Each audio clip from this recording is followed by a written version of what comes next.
नमस्कार मित्रांनो, back to back video shoot करतोय. त्याच्या मागचं कारण आहे, विषय सुद्धा कनेक्टेड आहे. आज दिनांक 2 जुलै 2024.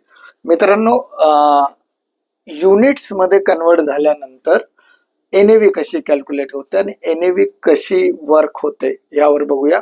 हे जेव्हा 100 रुपये गुंतवलेले आहेत, जे शेअर बाजारामध्ये वाढल्यानंतर 110 रुपये झाले, तर तुम्हाला मिळालेले 10 unit total amount divided by total unit is equal to NAV.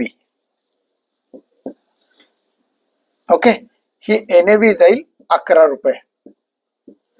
हेच आपण असा उलटा विचार करू, हे 100 रुपये जे आहेत बाजाराचा भाव पडला आणि 90 रुपये झाले, तर 90 रुपये ही तुमची total amount divided by unit 10 is equal to 9.